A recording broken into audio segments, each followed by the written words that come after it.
Velkomin að Rauðaborðinu í eftirmiddaginn á föstudegi. Klukkan 16:04.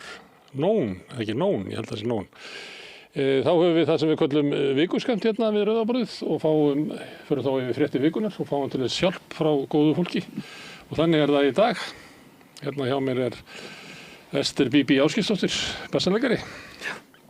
Árni Snævar, blaðamaður. Nei, gítarleikari. Gítarleikari, þú ert ekki gítarleikari. Þú ert ekki gítarleikari? Nei, ok, ég laug. Þú ert heldur ekki blaðamaður, það er ansi langt sem þú vinnir sem blaðamaður. Kallaði Þorsteinn Pálsson ekki blaðamaður þegar hann var orðinn forsætisráðherra? Mér minnir það. Ég veit ekki verið minni maður, Smári. Þetta sé ennþá. Bara gítarleikari. Kolfinna Baldursdóttir, þú ert sagnfræðingur. Ég það, já, en líka margt annað. Og hvað fleira? Já, þú spurði mig að í morgun hvernig aftur að titla mig, ég vil bara vera Kolfinna, en ég tók eftir því að á síðu MR, það er nöfn yfir fólk sem eitthvað svona hefur látið í sig heyra, og þar ég á lista yfir athafnamenn. Athafnamaður? Já. Það er ekki gott í dag, það var kannski gott. Ég er með hérna Kára Stefáns, þannig að það er KK, skilur. Frumkvöðl og athafnamaður, ég heldur það sé að falla svolítið. Þetta er að falla svolítið, já, satt hjá. Herðu, Þorkell Heiðarsson, formaður Félags íslenskra náttúrufræðinga og harmoníkuleikari. Já, mikið vart, harmoníkuleikari og spila líka á píanó, en það er svona, það er svona sem ég kunnað kannski lengst í þessu lífi, það er að spila þessi hljóðfæri. En við gætum stofna hljómsveit ef ég verð ekki laglaus. Við Bíbí rættum því. Já. Syngja fyrir þig. Bara autotune, það er ekkert vandamál. Það geta allir sungið í dag, eða ekki? Jú, það er leiðrétta allt. Það er búið að leiðrétta allt. Það er allir jafnir. Herðu, sko, stærsta fréttin hérna innanlands kom í kveik á þriðjudaginn. Drengirnir frá Bakkakoti. Horfðu þið það á þáttinn? Já, hluta af honum, ég er ekki búin að horfa á hann allan. En þetta er svakalegt. Þú, Árni, ég sé það á svipnum að þú hefur ekki gert það. Nei, ég bara held ég að vera heima að hafa á gítar. Nei, alveg, ég ætla ekki að líta úr senga mig. Nei, ég bara því miður og horfði ég nú ekki á hann. Ég var allan daginn í gæra, var þetta ekki í gæra eða fyrir þetta? Eitthvað sem þá var ég svo ægilega spennt yfir efstæðinskjörunum og fór að hella mér onni í þetta allt saman og var hljópað sjónvarpinu þarna klukkan 7 til að vita hvernig þetta er afgreitt í íslensku sjónvarpi og þá bara kom ekki neitt og ég var alveg gáttuð, satt þarna og beið og svo var einhver frétt einhvern strák sem hefði sýnt af sér mikla hetjudáð að synda 4 tíma til að bjarga fjölskyldu sem frá drukkun í Ástralíu og sama tíma var ég nýbúin að lesa Euronews og Al Jazeera sem fjallaði það að 1000 manna synda yfir Miðjarðarhafið svona til þess að bjarga lífum sínum og fjölskylduna en það náttúrulega kemur aldrei í fréttir það. Nei, þetta er náttúrulega hörmulegt mál. Já, við erum nýbúin að vera að sýna syndir feðrana í bíótekinu. Já, við fjöllum það hérna, komum aðstættu þeirra myndaringar í skemmtilegt samtal. Einmitt, já, hressandi samtal. Já, það má segja það ekki, þetta séu hörmungar. Jú, ég minna það allavega hristir upp í fólki allt þetta og þetta er náttúrulega hræðilegt hvað viðgengist og þetta er bara enn eitt svona heimilið þegar við heldum alltaf Breiðavík, allir skömmuðu sín og svo það gert upp og svo bara til 2002 var Bakkakot starfrækt með þessum hætti. Og það er aldrei að vita hvað bara gerast í dag ef að eftirlitið er svona ábótavant. Það er mjög sorglegt. Já, maður óttast svolítið að það eigi nú fleira eftir að koma upp úr kafinu í þessu. Og einmitt Það nær okkur í tíma eitthvað svona. Já, nær okkur í tíma og einmitt það sem þú ert að nefna sko, þetta er frá nálgast nútíman ansi mikið. Já. Og það er kannski eitthvað sem kemur manni svolítið óvart og maður hélt einhvern veginn að þetta væri eitthvað úr fortíð sko en það er bara, svo er bara greinilega ekki. Virðist þrífast líka bara rosalega vel í svona þögn sem myndast líka bara af skömm að þú veist að aðstandendur og aðrir fá ekkert plattform til að tjá sig, einhver með trúað og krakkarnir og allir eru þeirri aðstöðu að geta einhvern veginn fá ekki sveirum til að tjá sig og það er náttúrulega bara þannig aðstæður þarf bara að koma í veg fyrir. Það verða allir að fá rödd, það má ekki bara svipta fordómar og annað getur bara svipt fólk röddinni og það er mjög alvarlegt. En er það ekki svolítið enska á Íslandi, við erum ekkert sérstaklega svona góð við börn? Eða dýr? Erum við þá bara að tala alla Íslendinga og all börn? Nei, svona bara alveg, við erum bæði einstaklingar en svo til eru samfélagi og í samfélaginu getur viðhaldið svona kúltúr fyrir því að vera góð við börn og gefa þeim svigrúm og hlusta á þau og Þá getum við talað Epsteinskjölin. Já. En líka með náttúrufræðing sem getur útskipt þetta fyrir okkur. Hvað þetta með börn og kynlíf og sög og sýnari? Má ég kannski Mér nefna finnst líka, ég ætla bara að skjóta einunni, mér finnst bara þetta líka með, sko, þú nefnir kúltúrin og vondur við börn, þetta er líka kannski kúltúrin að eitthvað svona átrúnaður á eitthvað svona pillur við öllu sem að það sé bara einhvern veginn, eitthvað töfralausnir, læsa bara börn eitthvað starf inni og sveitarloftið og eitthvað svona og þá bara lagast og læknast og það eru svona töfralausnir sem við þurfum kannski aðeins að beygja af og fara að hlusta á sérfræðinga og gera eitthvað almennilegt og það þarf að veita fjármagni inn í kerfi til að hugsa fólk. Sjálfsögðu. En það er eitt sem að að því ég veit svo lítið samtímann og enn minna framtíðina, þá talaði fortíðinu þetta, en ég lendi í því sko í ársbyrjun 1990 að fara til Rúmeníu. Hvað kemur það málinu við? Jú, að ég fór þar og skoðaði meðal annars það sem þá að kalla munaðarleysingjaheili. Þetta voru nú eiginlega ekki munaðarleysingjaheili, foreldrarnir voru oft á lífi og þetta voru kannski fyrst og fremst heimili þar sem að beinleins allir sem voru ekki normal voru settið alveg saman hvort börnin voru flogaveik eða geðveik eða bara fótbrotin. Við munum eftir fréttum fyrir þessu. Já. Og síðan þá bjökum við til þátt og hann sýndur og svo er svona kastljós á eftir umræðið þáttur. Og ég hefði fengið þarna meðal annars konu því miður, Sigrún Júlíusdóttir, ef maður rétt. Hvaða ári er þetta? Þetta er 1990 og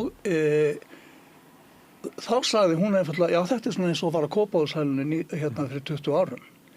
Og ég einhvern veginn hafði náttúrulega bara einfaldlega ekki sko þekkingu eða alveg skapaðan hluta af þessu og eitthvað að reyna að svona fá einhverja stemning upp á fréttastofu sjónvarps þar sem ég vann til að fjalla eitthvað meira þetta. Í þá daga var nú þannig að maður var í erlendum fréttum, þá var maður bara þar og maður var nú ekki að fara annað, en það hafði engin áhuga á þessum vinkli og menn vildu bara að þetta væri hinn vondi kommunismi sem ég held nú að sannarlega verið vondur í Rúmeníu, en þetta var náttúrulega þjóðernishyggja. Það var verið að reyna að fjölga þjóðinni með því að banna getnaðarvarnir og fóstureyðingar og svo framvegis. Og síðan hefur samfélagið er ekki tekið utan þau börn sem fæðast og þá er ekki hvað segja og kannski eitthvað að.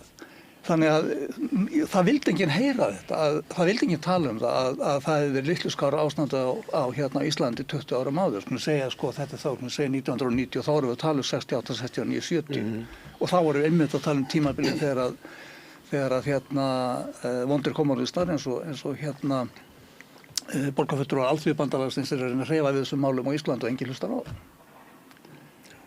En ég held að er ég ekki bara, eða Bibi, eru við ekki kannski síðast kynslóðin sem var send í sveit? Þið voru allir sendir í sveit, hefur það ekki? Jú, ég held að það hætti nú, hvernig hætti það svona meira og minna? 1990 Ég var ekki send í sveit, ég held að engin sveit hafi bara viljað mig. Það er bara tengt velvæðingunni að þegar vélarnar eru ódýrari heldur en börnin. Þá vilja Já, en þetta þótti líka bara gagnlegt, skilur. Þannig áttum við að fara til að læra og vera og... Það er áróðurinn sem er rekinn til þess að fá börnin í þrælkun í sveitinni, er Jú, það en ekki? mér fannst, sko, það sem varst að nefna á þarna, því að varandi ymmit þessi heimili, að ymmit, sko, á 20. öld fyrir partinn, þá var þetta mjög mikið lenska, að segja, jú, það er gott að fara í sveit og senda vandræða börn bara upp í sveit og eitthvað slíkt. En það er svona kannski þetta nýjasta mál, það er miklu nær okkur í tíma og þetta er löngu eftir að þessi bábilja í rauninni hverfur. Þetta var ekki, allavega fannst manni þetta ekki vera mjög ábyrjandi í kringum 2000. Sko. Það er samt held ég fordómandir gagnvart krökkum í vanda og fjölskyldum í vanda er þetta, þú veist að þau þurfi bara að komast einhvers þar sem er tekið til hendinni og ferskt loft og einhver ægi og þessi fordómar gegn fjölskyldum þessara krakka. Við þurfum fjölskyldu, sko. Það kemur fram hérna í Bakkakoti að það hefði engin áhuga á þessu börnum. Barnavernd hafði mikinn áhuga að taka börnin af fjölskyldum. Þannig að ég held að það hefði snúist að sko foreldrunum að þau væru óhæfir til þess að eiga börn og við erum að taka börnin af þeim. Síðan hafði barnavernd engan áhuga á hvað varð börnin og það er sama sem við sjáum í sögunum úr Breiðuvík. Þessi ákefð að taka börn af einhverjum sem eru óverðugir til þess að eiga börn út af fátækt eða drykkjuskap eða bara fytti ekki einhvern veginn inn í, það voru að taka af þeim börnin. En síðan hefur barnavernd engan áhuga á þessu börnum.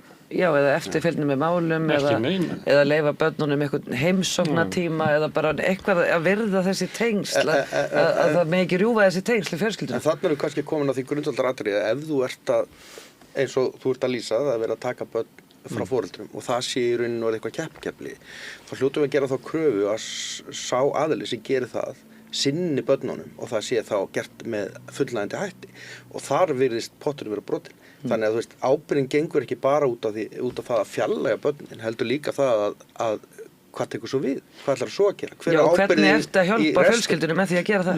Nákvæmlega, hvað ætlar að gera í framhaldinu og hvernig ætlar að bera ábyrgð á því að börnin eins og í þessum tilfelli sé að komast í miklu verri aðstæður eftir. Og ég meina það hlýtur líka að vera það sem við köllum eftir að það sé ábyrgð, hún fylgi viðkomandi barni alla leið. En ég hef trúið að vanhæfið sé þannig að það er líka einhver töfralausn, einhver átrúnaður á að sveitalofti gerir þeim gott bara og þetta sé öllum fyrir bestu og einhver svona ægi og eitthvað annað sem að fæst í sveit sem að ekki fæst heima hjá þeim og stuðningur við fjölskylduna sé vonlaus en barnið er ennþá svona ómótað, hægt eitthvað að móta það til með einhverjum aga og æskilur, einhver svona átrúnaður með meira eða allavega sem að fleitur þessu áfram meir en bara ílska. Ílskan er kannski þeirra sem beita ofbeldinu, en þrífst einhvern veginn í fáfræði. Ef við viljum spyrja sálfræðinga og uppbyggingsfræðinga og fleira svona, hvað er best að gera í svona aðstæðum sem að foreldri er með takmarkaða foreldra getur orða, einhverjum hætti, að það segja allir hérna, við verum að styðja fjölskylduna til þess að fara saman, þannig að við vitum það að það er ekki allir með fullkomna foreldrahæfni og einhverjir eru það ekki, tímabundið eða varanlega. Besta sem getur gert er að styðja viðkomandi fjölskyldur í því að geta sinnt skyldum sínum. En það er eitthvað í kerfinu okkar sem að veldur því að þetta er að síðasta sem við viljum. Því að við viljum ekki fara að verðlauna eitthvað fólk sem að, er óverðugt. Þessum tökum við börnin. Sem að allir vita að verða fyrir börnin, hryllilegt áfall fyrir foreldrana. Og svo endar þetta í einhverju svona stofnana uppeldi sem að bara saga sýnir að það er ekki gott, sko. Þetta er örugglega rétt, einhver refsigleði blandast það inn, þú veist, það var refsöllum. Það er snúið svolítið hver er verðugur til þess að hjálpa. Ég myndi þetta nú bara í hug Málaðans Óskars sem að ég tekki pílundu til og aðstoða þau hjónin Sonju og Svavar að taka hann í fóstur drenginn frá Kólumbíu. Þeirra samskipti, því hann er bara 14 ára þegar þau kynnast honum. Hann raun og veru er fluttur heim til þeirra. Þau hafa sýnt samstagsvilja við barnaverndarnefndar af öllum og svo marga stofnana líka sem þau þurftu að fara í gegnum og virðist ekki vera neitt samskipti á milli stofnanana. En í þessari baráttu að fá drenginn til þess að einfaldlega vera á Íslandi og vera með þeim, það tók á, heldur betur, það þurfti pólitíska og bara þjóðfélagið allt tók sér til og sagði nei, ekki lengra. Og það tókst, en samskiptin sem að þau lýsa Sonja og Svavar í öllu þessu haferi sem stóð í 2 ár eða svo í öllum samskiptum við barnaverndarnefnd, það er eins og þú varst að segja Bibi, það var þessi ílska sem kom fram, það var ekki hægt að tala við fólki, það vildi ekki hlusta, það vildi ekki eiga samskipti, það vildi einhvern veginn bara tölvan hafði sagt nei og þá bara átti það bara að vera nei og það þýddi ekki að tala um það meira. Nei. Þar til að þú ert að fara að ýta á og þrýsta utanfrá og lobbya hérna fyrir málinu. Þá þarf einhver að takast til, einhver sem er ofar í skalanum að segja, heyrðu, nei, við skulum bara hérna redda þessu einhvern veginn. Röddin þarf að koma frá hérna, já. Já, en það þarf að gera það í hvert einasta skipti sem að berjast fyrir réttindum bars eða til dæmis hælisleitenda, eins og núna með fjölskylduna sem hafa sendið aftur til Rússlands, eða Króatíu aftur til Rússlands. Það eru 2 lítil börn sem fæddust á Íslandi. Það er óbærslega mikil illska sem þú heyrir í fólki almennt. Það sem það segir bara burt með þessu útlendinga, þetta er alveg ofsalega þreytt og leiðilegt að heyra venlegt fólk tala svona. Vegna þess að þetta er alltaf ýtt í fjölmiðla, það er ekki hægt að breyta neinu og stoppa illskuna nema að allir standa upp og fólk getur ekki verið í kröfugöngum alla daga. Alla daga, ekki hægt, þú líka bara missir, þú er búin að berjast í 2 ár fyrir einu barn, þú getur ekki haldið áfram í næstu og fyrir 3 og 4 og 5. Allir leiðaðir á Facebook og alltaf bara bjarga börnum. Ég meina, af hverju er svona hættulegt að vera barn á Íslandi? Já, en af hverju er þá ekki einhvern veginn hægt að finna einhverja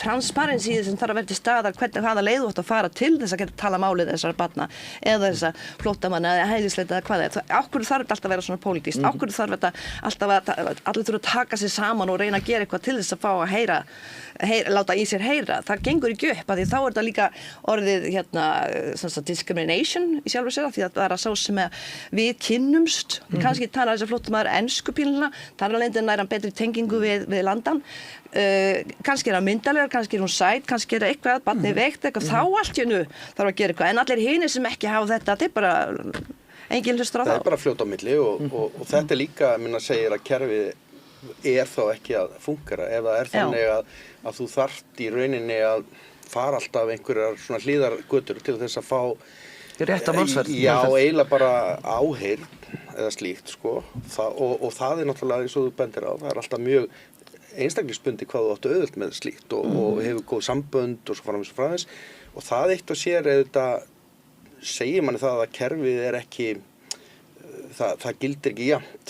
Nei. Það er ekki sama Jón og séra Jón í kerfið. Það á að gera það á að vera almennt en tilhneigingin er svo að óttast allir að gera mistökin í kerfinu þannig það læra allir fljótlega að segja bara alltaf nei. Já, það er ídristu sem að síðan gengur fram að fólki þegar við heyrum það og við segjum hvað rugl er þetta? Ég finna, af hverju leiður hún ekki bara að vera með barnið sem er bara einn eðlilegu mannlegu viðbrögð. En kerfi lætur eins og það að þegar það fyrir vinnuna að skilja sko hjartað og sálinna eftir í fatahenginu og afgreita allt saman rosalega faglega svo er aldrei hægt að saka það að hafa gert eitthvað mistök. Og þar verður kerfið orðið sko óhumanist og eitthvað bara óskapnaður. Og þá raunum við vitum ekki hver tekur ákvörðinu og þarf alltaf þá bara að fara beint í ráðherra. En er ekki líka kerfið bara hverju sinni í rauninni svolítið endurs svona þjóðarspegill hvernig hugsanagangurinn er í samfélaginu. Ég meina við þetta sköpum kerfið, það skapar sig ekki sjálft og ég meina ef að kerfið er ómannúðlegt þá er það út af einhverju. Það er þá eitthvað í okkar þjóðarsál sem gerir það verkum að kerfið er orðið þannig að það horfir ekki til, eins og þú segir, svona eðlilega þátta eins og foreldrar með börnum sínum og annað slíkt. Nei, þannig var útgangspunkturinn, er þetta kúltúr á Íslandi? Já, þetta er í kúltúr á Íslandi. Það er eitthvað að líta niður og fátaka á fólk sem er erfitt og kannski að því við ströggla svo mikið og við erum svo ánægð að við erum ekki á þeim stað, lítilmagnin ræðst á hinn, ennþá minni lítilmagnan, ég veit það ekki, þetta er kúltúr, það er alveg rétt. Ég fór í gegnum ættleiðingu bæði í Tógó í Afríku og Íslandi og það er ekki hægt að líkja kerfunum saman að þessu leyti að Íslandi virðast allir gangast upp í því að vera raunverulega, þau vilja ekkert vita hvað þú ert, vilja ekkert vita aðstæðunar, vilja ekki vera með neitt sem að þau telja eitthvað tilfinningaleg rök, hangandi á einhver svona reglum og eru þarlandi sko að brjóta eiginlega gegn bara svona eðlilegri mennsku. Þangað til að komið út í sko 7. áfrýjunarnefndina þá segir einhverjum hvaða rugl er þetta? Auðvitað leyfum við þetta. En reynsla mín í Afríku sem að þú veist það er ekki spillt. Það er bara svona kerfi sem að var svolítið til hérna þegar ég var kornungur. Það mann maður svona eftir þessu. Það var svona að þú varst yfir einhverju stofnun og þá var þér falið að vera yfir henni og áttir einhvern veginn máttir móta eitthvað svona afstöðu til hérna erinda sem að koma til þín. Síðan kom kynslóð sem hafði menntað sig og vildi aukna fagmennsku og fannst svona þessir kallar einhvern veginn vildi fá að losna við þá. Þessir kallar eru ennþá svolítið út í Afríku svona. Hlusta svona á, en það er gaman að heyra svona og stilla. Já, eins og þegar fólki fór áður að tala við bankastjóra en nú er bara eitthvað kredit info. Fóru við eitthvað fram sko, fóru við kannski bara aftur. Já. Ef að sko hérna erindi fólks til hérna innflytjendastofnunar eða útlendingastofnunar heita víst og til ýmsa svona þátta, barnaverndar og svona, að mætir alltaf bara einhverju svona köldu bírókratísku viðhorfi, þetta er ekki framför. Nei, þannig að það sé stefnan raunverulega að reyna að gera þetta erfitt. Svo að það líka heldur fólki frá. Því erfiðara sem er því þessi ætti svo mikið sem við náum svo aldrei, komast aldrei í gegnum þetta. Þannig að það kannski lítur að vera. Það situr enginn í forsvari sem getur hlustað á eitthvað flækjusti og kannski reynt að leysa það flækjusti. En erum við ekki reyna að hafa almenna reglur en ekki bara geðþótta ákveðin einhverja. Það er ein hlíðin sko. Jú, en það þyrfti kannski vera manneskja sem aðstoði í gegnum bírókrasíuna þegar þú ert með eitthvað flækjusti. Já, það er einhver stofnun sem heitir eitthvað gæða og ég man ekki Gæða eftirlitsstofnun. Þú ert búin að búa til kerfi. Það var sko í barnaverndarkröðsum. Já, endan þá kemst enginn í gegnum. Og sömuleyti þetta líka tilneying eins og svona bara losna við bögg og svona, þetta eins og við tryggingafélög, þetta ekki bara ríkið. Ef þú ferð til tryggingafélög sem alltaf nei og það bara reglan svo að 30% gefast upp, fyrir að losna við þau. Þú þarf ekki að borga þær tryggingar. Þannig að það bara þeir sem að hringja beint í frænda sinn eða eitthvað svona sem fá þjónustu. Sömuleyti þetta þannig að allt þetta jafnræði sem að liggur í kerfinu raunverulega bara ónotuð svona hugmynd. Ekki? Ég segi þetta alltaf við fólk bara hringdu beint í frænda þinn. Ekki reyna að hanga á biðstofinu á Íslandi. Nei, farið fram hjá. Þessin biðstofan endalaus. Það allir bara að tala við frænda sinn. Já, en á sama tíma getum við líka viðurkennt það náttúrulega lúxus að búa í litlu landi. Það miklu auðveldara að ganga frá málum og fá Það bara innflytjendur sem í biðstofunni, sem ekki frænda. Já, þannig að þá þurfa þeir að geta hringt í einhvern, sko. Og það ger ég fæ svona kannski 10 símtöl á dag. Já, ég held að kerfið okkar sé alveg stórkostlega gallað að þessu leyti. Sömuleyti þetta sýndar fagmennska. Og svo það gamla kerfi sem virkar á... ennþá virt, já, akkurat, ok. Já, en að því að stundum þetta líka þessi símtöl og dag, skilur, stundum þetta bara pínlítil mál sem að tekur mig kortar að ganga frá, skilur. Nema hvað innflytjandinn, hann ræður ekki við það því að hann talar ekki kannski nú vel tungumálið, veit ekki hvað stofnir á að fara. Þannig að það þá get ég alltaf að segja, já, heyrðu, hann binni frændir að vinna þarna, ég skal bara tjekka það. Sem ekki mega sem deildarstjóran sem var drottin eða eitthvað svoleiðis. Vil ég að ég syngi lagi? Nei, kannski ekki. Spilaðu á gítarinn. Já.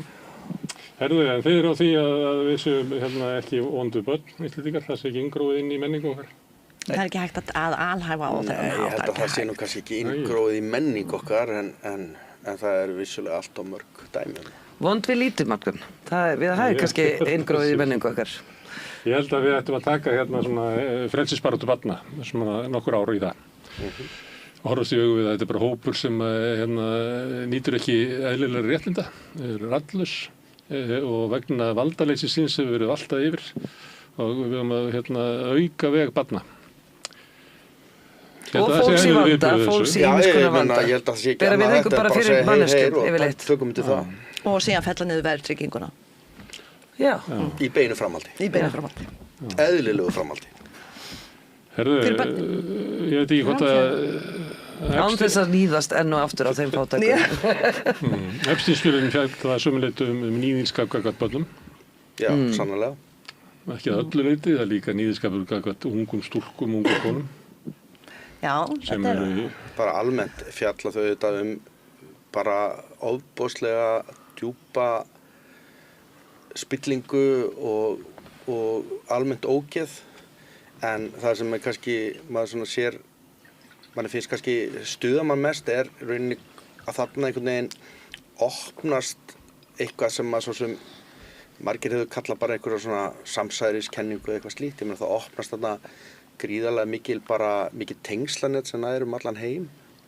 Þar sem að ríkir kallar einhvern veginn að eru algjörlega komnir óháðir öllum lögum og reglum og það ekkert sem gildir það. Þetta er bara annar heimur, bara sérstakur heimur og Þetta er bara elítan. Já, en ég meina þetta ekki bara, það fer eftir hvernig þú skilgreinir elítuna, sko. Elítan þetta fólki sem á peningin.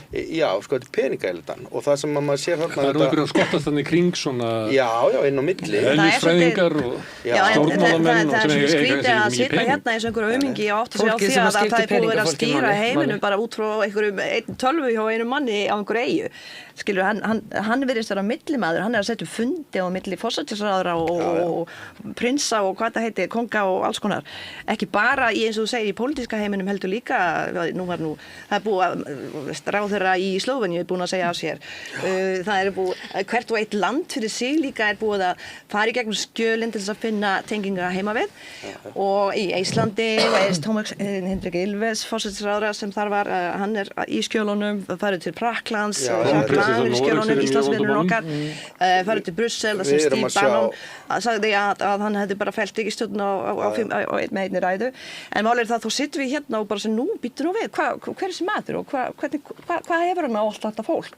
Það virðist hann hafa þetta, að hann leiði það inn í netið sitt. Já, þetta er svona hunáskildra eins og þetta verður kallað. En eru þá allir sem komast til valda sem sagt, með þann draum að fá að komast á eiginas? Það var mjög ánægilegt að sjá einmitt hérna í Noregi, sjálfsögðu hérna er þetta mjög interessant með krónprinsessuna, En hins vegar þá líka þarna svona ofurpar norskrar diplomasíu, Terje Larsen og Mona Juul, að það nú sjálfsagt ansið margir búin að gleyma eða veit ég hver þau eru, en þau voru meðal annars skemmtu lykilhlutverki þegar að Óslóarsamningarnir voru gerðir, sem allir eru búin að gleyma þetta, skiptir nú kannski eitthvað fyrir það. En allavega þá voru þetta svona power couple, eins og sagt og hann fer út í það, hún verður meðal annars sendiherra eða þess að fasta fulltrúi Norrænu Sameinuðu þjóðunum, hún hefur verið sendiherra hér og þar og hann hefur bjóð til einhvers konar friðarinstitút í New York. Epstein, hann fjármagnar þetta og hann verulegum fjárhæðum til að fjármagna þetta institút. Síðan kemur ljós í Epstein-skjölunum að Epstein að lofa ungum stúlkum, kannski ekki alveg barnungum en svona einhvers staðar upp á 20, jobb hjá Terje, eiginlega hjá Sameinuðu þjóðunum eins og hann orðaði og það sem sagt síðan misnotar hann þess. Þannig að Þetta svona kaups. Já, og maður veit nú ekki alveg smáðurinn í því, en þetta gengur meðal svo langt að hann arfleiðir börn þeirra hvort fyrir sig þetta var ekki $5 milljónir. Að vísu þá var hann var raskráin upp á $300 milljónir en hann átti ekki fyrir þessu, þau hafa aldrei fengið peningin. En það breytir ekki neinu, þetta mjög umhugsunarvert. Já, en það sem kannski líka umhugsunarvert að þú tala power couple að þegar ég hljóp að skjánum til þess að vita hvort að íslenska blaðamenn ætliðu nú kannski að fara að grafa í þessum skjölum eins og önnur lönd hafa verið að gera. Ég er búin að vera að lesa fréttir frá öllum hugsanlegum löndum í Evrópu og það sem að ég get gert það því ég tala öll þessi tungumál, skilurðu. Og svo sé ég allt í einu að það bara ekki verið að fjalla um þetta hérna heima, en samt erum við með mannesku sem að situr eiginlega akkurat í miðjunni á þessu öllu saman. Jú, en það meira en það. Það að Kári Stefánsson sem að var, ég man ekki hvort það var forvarda grein eftir hann eða eitthvað líka, þú veist, hann kom bara málun ekkert við, hann var nefndur. Já, hann var ekkert nefndur. En ekki Dorri Músa. Já, en að því að síðan kemur hún oft nefnd í þessu, ég held að Já, en það kom í eldum fréttum sem voru birtar hérna heima sem þýttar fréttir. Í dag þetta í fréttum. Núna í dag kom frétt, já, hún hefði verið þetta með Gílen og hvað er hún? Já, það kom náttúrulega fyrir nokkuð síðan. En að því að sko máli það að 2019 var Dorri spurð að því hverju þín þekkir þú Epstein og hún sagði já, við erum alltaf þekkst. Við vorum nágrannar í London og hún nefnir ár 78 til 83. Ég fletti upp þá sko Dorri fædd 1950 og Epstein fæddur 1953. Þannig að þau hafa verið 20 og eitthvað ára gömul þarna. En það getur verið vegna þess að tengingin milli þeirra þá gegnum feður þeirra. Þeir eru náttúrulega báðir milljónamæringar frá Ísrael sem að búa í sama hverfinu í London og það hlýtur að hún búin að vera gömul vinkona þess að hjóna hún er búin að vera vinkona þess að hjóna í mjög langan tíma sem eru víst ekki hjón. Hvað fólk var að gera með Epstein? Jú, og ég meina ekki var þetta að segja að Dorri hafi verið að misnota unga stúlkur. Nei, en ef hún það er það sem við erum að fara að tala um vegna þessi skjöl. Ekki var hún að redda ungu stúlkur. En ekki var Kári Stefánsson það heldur, en samt sem áður var hún var slegið hans nafni upp í bókan. Það var bara einhver e-mail skjöl sem fóru núna eða ekki? Jú. Og svo annaðins eftir. Já, en af hverju sko máli það þessi skjöl sem eru 3 milljónir og núna ennþá eftir að ég held að 300.000 skjöl séu ennþá eftir að bera á borð fyrir okkur miklu meira því að það er Trump-parturinn örugglega marga milljónir að því að á endanum hvað erum við að fara að gera við þessi skjöl hvað erum við að tala um það allt þetta fólk þarf að fara núna í yfirheyrslu og við þurfum að vita hver tengingu var hvað átt sér stað þarna eða hvað verður það gerist ekki neitt. Mér finnst ágætlega sortir útrússu í fjölmiðlum hvað skiptir málið ekki það var bara Moggin sem að fór í einhverja vitleysu með að segja að Ólafur Elíasson og Kári Stefánsson hafi verið í skjölunum og ég sagði bara hvað Trumpistanir á Mogganum er reyna að láta lítið og það er allir og amma þeirra í þessu skjölum og skiptir engu máli Trump er nefndur oftar í þessu skjölum heldur en Jesús í Biblíunni. Nákvæmlega, það er nefnilega en mér finnst líka En af hverju ferum við þá ekki að tölum bara við Dorri, hún getur bara sagt okkur frá en ég meina, mér finnst líka sko, af því að það er alveg greinilegt að Epstein hefur verið í sambandi við gríðarlega fjölda fólki út allan heim og verið svona tengslanets miðja einhvers konar þannig að alltaf gríðarlega fjölda nöfnum í þessum skjölum. Mér finnst þetta líka af því að þetta er annars vegar er þetta þessi ásökun og þetta sem að hann var dæmdur fyrir sem að virðist nú á sínum tíma sem að var náttúrulega bara greinilega brot af því sem að hann gerði og stóð fyrir á þessari eyju og víðar Engu að síður virðist það nú vera nokkurn veginn komið að því að breska ríkisstjórnin fara að falla út af því að það nú bara sífellt að verða tvísýnna sem alltaf mjög komísk sko, að það sé breska ríkisstjórnin sem var að falla en ekki sem bandaríska. Jú, það náttúrulega merkilegt en það líka eftir því sem að Trump var að gera í nótt. Ég svolítið merkilegt að því að það búið að tala það í bresku fjölmiðlum náttúrulega bara logar allt út af Mandelson málinu og tengslum hans við Epstein og það sem kannski merkilegast sem maður hefur heyrt í því samhengi það á hverju Keir Starmer velur þennan Mandelson til þess að vera sendiherra í Bandaríkjunum og skýringin segja sumir að sé á hverju gerða það þrátt fyrir raunin að vita að Epstein og þessi maður voru þekktust vel og voru í miklu samskiptum eftir að Epstein er dæmdur. Það vildu allir þekka Epstein. Nei, sko málið það að það kemur með þessi kenning sko að í rauninni valdan hann sem sendiherra í Bandaríkjunum einmitt vegna þess að hann var svo tengdur við Epstein og þar með var hann tengdur við forseta Bandaríkjanna og þar með væri breska ríkisstjórnin komin með betri stöðu til þess að semja við Bandaríkjamenn. Já, en hvaðan kom peningarna svo?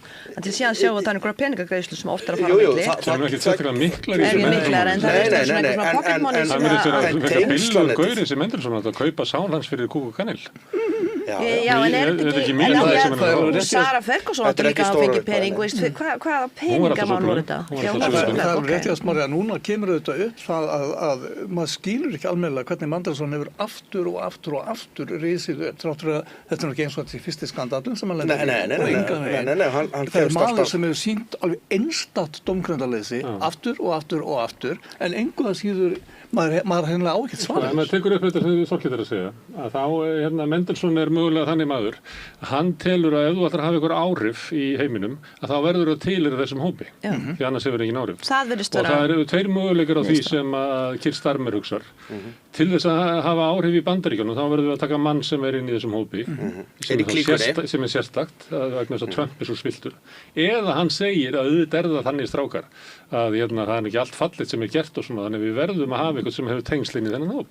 Bara almennt og yfirleitt. Og þessum hafa Mendelson og Blair og öllum mínum og þessum hafa allir þessi kallar raunverulega sætt sig við að þetta er bara hluti af valdakerfinu sem er í heiminum og þótt að sé eitthvað svona stelpur og fleira sem er eitthvað fórnarlöf í þessu bara who cares. Já, mér finnst líka vanta og megi alveg tala það því að þetta beinist athygli mikið að ákveðnum pólitíkusum í núinu í dag.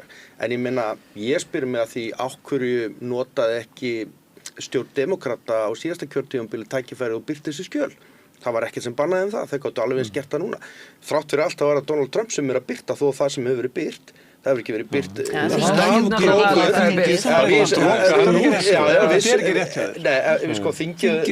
Þingið neittan til þess, en ég er að segja það. Hann er búin að eyða tímanum í að stróka sig út. Já, vissulega. En af hverju leiti þingið að núna en ekki áður? Af hverju var það ekki gert á síðasta kjörtímabili? Maður á þessum lista sem hefur eitthvað að gera. Þetta er ekkert bundið við flokka eða skoðanir.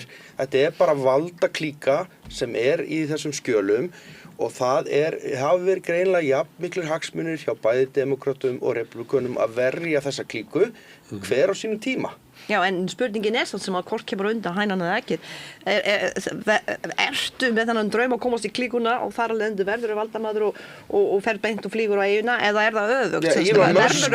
Elon Musk var mjög svektur í að hafa ekki verið boðin á eiguna og eiginlega grátbað Epstein að bjóða sér á eiguna. En það er samt mjög fyndin orðaskipti milli hans og Epstein það sem að Epstein skrifar eitthvað þáli ætlar ekki að koma til New York, það er alls þing Sameinuðu stendur yfir og Musk svarar allsherjarþing Sameinuðu þjóðanna heldur ég stýri 2 fyrirtækjum heldur að ég ætla að fara til New York þegar einhverju diplomatar að tala saman þá svarar Epstein skilur ekkert hvað ég er að meina það er stuð Já, en svo líka virðist þér að vera lesblindur eða eitthvað, eða skrifblindur. Já, hann er á rófi, kallar ræfilinn. Hann er á rófi og þeir en svo hlusta ég að það viðtal við það sem skilja alltaf ekki kaldaðinni og eitthvað. Ég held að Musk sé það. Það er Musk alveg. Ég vil nú taka undir eitt með þér, Kolfinn, að það er mjög áhugavert finnst mér í rauninni hvað fréttamennska hérna á Íslandi þessi skjöl og þau gríðarlega áhrif Sein sem í þau gang. hafa, hvað eru þunn og lítil svona Sein í umfjöllun. gang. Sein í gang og þunn og lítil fréttamennska.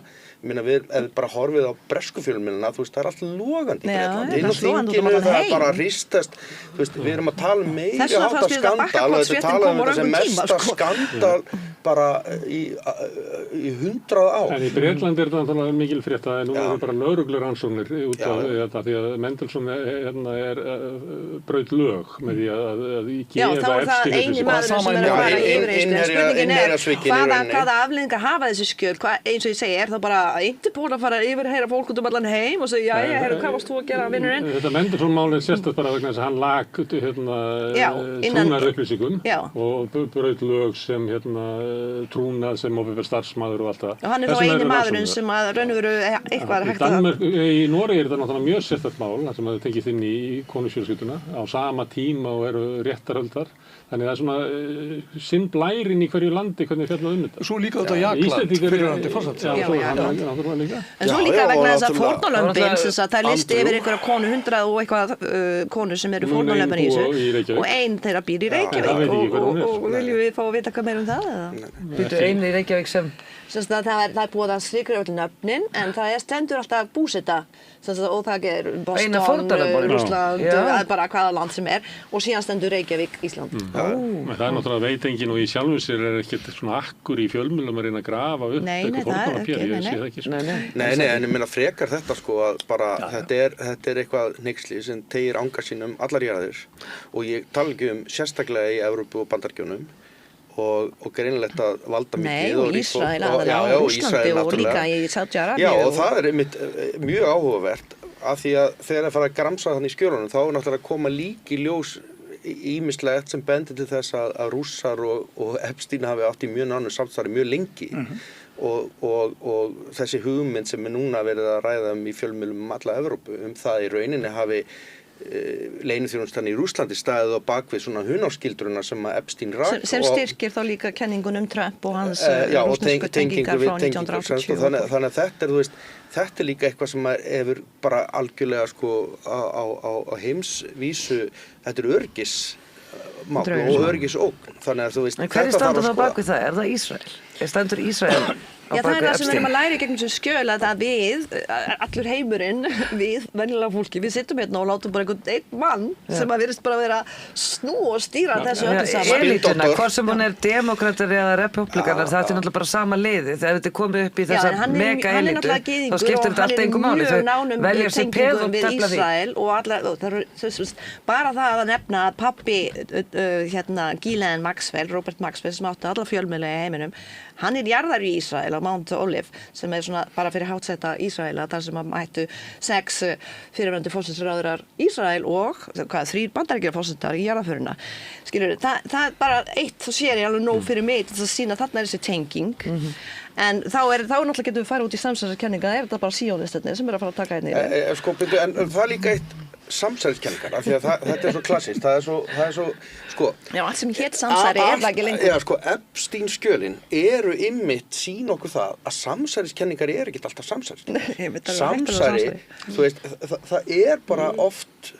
Kenning samsæri, en það eru til samsæri. Já, það er til samsæri með öðrum orðum, skilur, af því að það er einhvern veginn líka alltaf að tala þannig eins og samsæriskenningar séu bara sjálfkrafa vittlusar og það sé alveg hafið yfir allan vafa að það sé ekkert samsæri á bakvið, en ég meina þarna erum að sjá bara margs konar samsæri, við erum líka að sjá tengst Steve Bannons við að ýta uppi öfga hægri flokkum alla Evrópu, þetta er eitthvað sem við vitum að er núverandi stefnu Bandaríkjastjórnar og það er bara opinbert, við sjáum hvernig það hefur verið unnið, þannig að þetta gefur fólki mjög góða innsýn í ákveðin vinnubrögð og ákveðinum pólitískra svona leikja sem hafa verið í gangi síðustu áratugi. Já, Það en hjálpar getur ekki náttúrulega bara verið bara samsærunum að við einhver höldum að maður. þetta sé allt bara kenningar. Sjálfsögðu.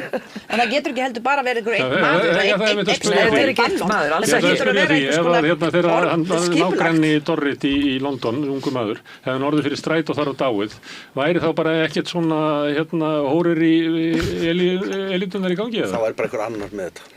Þannig það er bara eitt svona gæi í gangi í Nei, einu það getur eða? ekki bara Nei, verið nei, hann er handbendin. Hver er Nei, ég meina, ég held að þú myndir alltaf fylla upp í þetta og ég meina, ég held að eins og maður sé fyrir sér, þetta bara gerist einhvern veginn að þessi einstaklingur orðinn allt í einu mesti spinndoktor bara heimsins í gegnum alveg sjúklega klikkaða starfsemi á öllum levelum og ef hann hefði ekki verið, ég meina þá hefði eflust einhver annar fyllt upp í þetta tómarum. Já, en það er líka Ég að minni segja á bátinn The Viking sem að mér vitanlega var ekki í eigu Epstein en það var svona svipað, það var lokkamenn inn í eitthvað.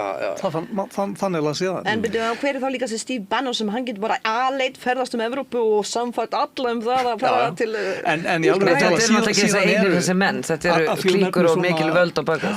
En ég meina síðan eru bara hluti sem er ekki í Epstein-skjölunum, og ég meina það annarkvort atriði sem að kemur í ljósum Trump er alveg jafn gróft og allt þetta. Ég meina, ég nefni bara dæmi sem var nýlega það sístu viku, það kom í ljós í Frakklandi að bandarískir diplomatar höfðu beðið fund með frönskum dómara á einhverjum fölskum forsendum, en voru sennilega að reyna að fá hana til að reyna að tala máli Le Pen. Já, og það eru peningar sem að hafa komið það kemur fram í skjölunum að hún fékk styrki og Ítalíu líka. Það sá svo. En gleymum ekki einu að það er líka alveg vitað að þeir fengu peningar frá Rússu. Já. Segðu mér að þú verður mikið í Frakklandi. Hvernig stendur það við sem að ræða Epstein-skjölin viku saman og Dominic Strauss-Kahn kemur hverju svo? Já, það er mjög merkilegt. Vá! Þetta er akkurat hans tími þarna. Heyrðu, það mikið ykkur. Nei, ég ætla ekki að fara út á það. Nei, finnst ykkur það ekki skyldið að hans ekki? Hvernig getur staðið á því? Já, hann var í öllum svona, hérna á tímabili, þá var nafn hans allstaðar. Þetta er eins og velja bara ekki Pele í heimsliði, sko, en hann bara skilur þetta ekki. Hann er bara einhver með öðrum hringjum. Kannski bara einhver annar hringur, eða þá hann hefur fallið niður það voru líka mástu samsvæðiskenningarna í kringum Kahn voru þær að þetta var einhver svona mannáts muni ekki eftir þessum hræðilegum samsvæðiskenningum að þessi kallmenn út allan heim væru í einhverju svona költi þar sem þeir voru að éta börn. Jú. Já. Það er líka á sveimi svolítið núna að það hafi verið líka eitthvað það á þessari eyju að það hefur verið að grilla og éta börn. Já, en það er líka, má kannski segja það að kenningar Táknrænt eru þeir eiginlega að éta börn. Að samsæfiskenning makarhefingarinnar skipulaðan pedofíla hring sem var náttúrulega uppi fyrir kosningar í Bandaríkjunum. Rekin í skjóli kóreaskra fatarinsana. Já, en þetta er rauninni áttalegu við rök að styðjast. Hvað varðar Epstein-málið, en þetta var ekkert bundið við einhverja demokrata eða eitthvað slíkt. Heldur, en enga síður, ég meina, reykurinn var þarna og fólk einhvern veginn hafði þetta á tilfinningunni og ég meina, kannski var þetta málið, veist, en ég er bara að segja að þetta var náttúrulega ágreitt af flestum sem bara samsæðiskenning og vitleysa. En ég meina, við erum að horfa upp á þetta núna. Að halda eilífri æsku. Jú, það voru alls konar útgáfur að þessu, en það breytir því ekki að þú veist, nú er bara komið ljós að þarna var rekið. Með skipulögðum hætti. Kannski hefur að taka fyrir að fá þjóðfræðing til þess að meta þetta, kannski er þess að nútíma þjóðsugur að mótast bara sama hátt og þjóðsugur á miðöldum og svona. Til þess að þau hafa verið að éta börn er bara augljóst að það er bara svona eðlileg vörpun á því sem að þetta væri í gangi. Ég held að einhver þjóðfræðingur geti sagt okkur það. Þetta kemur alltaf ljós síðar. Þau þurfa að geta lesið þjóðsugur. En kannski ringir bara í Dorrit núna og spyrða hana hvort það Þau eru symbolískar fyrir Ég spyr hann hvað? Það sem er í gangi. Hvort það hefur verið að borða börn, ég meina, veist. En þau voru að borða börn í ákveðnum skilningi, þannig að það er þjóðsagan. Trúið því að Dorrit? Nei, Dorrit. Nei, en málið er svo það allir sem koma fram í þessum skjölum, eru þeir allir automatísk glæpamenn eða, Ég held að allir áttir sig á því, sko. Ég held að sé enginn að núti sem heldur það að Leigubílstjórinn. Leigubílstjórinn, Kristján. Í þessum gögnum fundist gamla kvittanir og það er þegar Angela Maxwell kemur til Íslands og tók leigubíl frá Keflavík að því að hún var að fara að tala á Arctic Circle ráðstefnunu 2013 sem að by the way líka fekk peninga frá já, það er alltaf spurning með hvaða peninga voru notaðir í að stofnun. Þetta er eitthvað eins og þú segir, það er ekki alveg úr jafn absúrt og það hljómar að fara að nefna Arctic Circle vegna þess að allt saman þá tengist einhver svona networking og það er við erum, ég man ekki, það eru fleiri 100 milljónir sem er ríkileikur til, ekki endilega Arctic Circle til dæmis í kvenleitóa Og þetta er networking. Já. Ég held að, jú, Og það er ekta einhverjir svona ráðstefnu, það er einhverjir ræðumenn og það er Í Arctic Circle, sko, stjórnina þar, hún er ekta svona, ég má Já, ekki segja Lisa Epstein Markowski. stjórn, af því það alltaf að ég sé að tala um þetta séu pedofílar. Já. En það er, þú veist, það er svona einn gaur frá, arabísku furstadæmunum, einn indveri, þetta er svona ofsalega Og repúblíkaninn frá Alaska, Lisa. Rússinn var sá sem setti rússneska fánan á Norðurpólinn og allt það. Þannig að þetta Ofsatrúarmenn, er svona ekta svona lið. Herðu, en við hingað því miður, hérna erum við ekki ennþá með neitt inn í skjólunum sem er sekur eitthvað. En getum við þá En býttu, þá þarfst líka að spyrja á því spurninguna, því það er alltaf verið að segja það aftur og aftur, að þetta fólk var í samskiptum ennþá eftir 2016, eftir 2008, eftir að það er nokkuð veginn ljós hver Epstein er. Hann er búinn að fá sinn dóm, hann er búinn að sitja inni. Og það er kannski sem særi mér mest er það að Noam Chomsky var þarna bara nokkrum vikum eftir hann kom og fangið sig að eiga með mikið og gott spjall. Já, og það er sú krafa að eitthvað sé dæmdur í fangilsi, ég er ekki að benda á þig, fyrir slæman dóm, bara fyrir dæm, tekur út sína refsingu. Á ég þá sem bara prívat maður út í bæ, á ég engi samskipt að hafa hennar mann þar sem eftir æfinar. Nei, það er nefnilega annað sem Ég er nefnilega ekki að Það er auðvitað mjög áleitin spurning, sko. að því að hann var dæmdur fyrir glæp en ekki allt þetta mega networking, það kemur seinna. Og hann er náttúrulega dæmdur fyrir og fær eins léttan og Já, já. mikinn afsláttardóm og allt það, Hann dæmdur fyrir vændi. Já, og fær verulegan afslátt og talsverðan lúxus. Og þetta er náttúrulega... En þá er ekki dómur allt rosalegu spillinguna sem hann er hluti af og tengilegur í. Og hann verður ekki til svara fyrir nokkur hlut úr þessu. Nei, það var passað upp á Það það. er munur á Hann því sjálfur að aðrir. borga mútur og þiggja mútur og eiginlega finnst manni það alvarlegra að þiggja múturnar heldur en að borga þær. En mér finnst það alltaf. Þú ert á vitni í Þetta er eins og í Já, ég er vændinu. að hugsa líka, hvað er þetta sem hann er að gera með Terje Rauð Larsen eða svo vitum við ekki, svo við nú kannski frekar lítið vita Jagland en það er svona að liggur í loftinu að það sé eitthvað slíkt að ferðinu. En þrátt fyrir alla þessa upplaust, þá er Maxwell, hún er bara eitthvað staðar að spila tennis í einhverju luxus Já, í Texas, í Hún er við samninga við Trump-stjórnina. Já, Og það er það er náttúrulega... náttúrulega eitthvað sem mætti kannski líka ræða, Já, ég já, meina hún er vitni í málinu. En ég held nú að flestir áttu sig á því að sko einhvers konar hreinsunarstarf eða uppgjör mun aldrei eiga sér stað á meðan að núverandi ríkisstjórn situr í Bandaríkjunum. Jú, en það verða náttúrulega yfirheyrslur yfir Clinton hjá núna. Já, Það hlýtur að ég koma meina, einhver bomba þaðan, og maður horfir á það meira sem núna er svona allir að reyna að bara... verja sína hagsmuni, ekki satt? Allt Jú, jú. fólk kemur Ákveði fram með fólk dreigir eitthvað. til ábyrgðar en ekki Já, aðrir. bara sem hentar núna, en þetta eru marga blaðsíður og við erum svolítið að leggja dóm hérna á marga milljónir blaðsíðna og gagna á sko sem að voru birt fyrir nokkrum dögum. Þannig að við skulum ekki gleyma því að það á eftir að kempa þetta vel og næstu mánuðir fara í þetta. Nei, og Trump og þeir eru að stilla sig upp sem sagt að, þú veist, republikanar, demokratar eitthvað, þú veist, eins og það sé eina sem mættir að lesa út úr skjölunum þegar þeir eru allir jafn sekir þarna. En það Clinton hjónin, það er engin tilviljun að þau séu fyrst. Nei, alls Nei, en þau neituðu í byrjun að koma, en svo sér maður að það kannski núna búið að undirbúa, þau eru örugglega með heilan her af PR-fólki í kringum sig, skilur það er búið að undirbúa eitthvað. Það verður spennandi að sjá hvað kemur út úr því. Eitt sem að, maður skrítið í þessu, eitt er Bill Gates sem fær kynnsjúkdóm og óttast að smita konuna sína. Og þetta er ríkasti maður í heimi, hann er kannski í 3. sæti eitthvað þar. En hann sendir henni e-mail til sjálfsins. Og hann sendir Epstein hvort að hann geti útvegað sér lyfið þessum kynnsjúkdómi. Ef þú ríkasti maður í heimi hefur ekki betra tengslan eftir þetta. Mér fannst Þetta er rosa skrítið. Þetta var mjög skrítið sko, en þetta kannski bara segir að heilbrigðiskerfið í Bandaríkjunum er komið á einhvern slæma stað sem að Það ríkti Epstein, ekki þessi þetta sé bara, Epstein er eini maður sem þekkt einhvern sem geta aðstoða ríkasta mann í heimi Epstein er með eitthvað svona meðul í, hann kann Nei, en var það ekki máli, hann þurfti náttúrulega að fela þetta, en sem sagt, þetta er samt og rosa laumaði þessu í skrítið. glas konu sinna svo hún myndi ekki til að vita kannski- það. En var þetta alveg satt? Ég held að hann hafði sendt sjálfum sér hann e-mail. Ég veit nú, nei, þetta var e-mail á milli hans Var þetta? og Epstein og en þetta var mjög vandræðilegu póstur sannlega. Ég ætla að halda áfram og gefum okkur það að Ísland sé ekki með sömu tengingu inn í þetta eins og Bretarnir og Norrmennirnir og fleiri.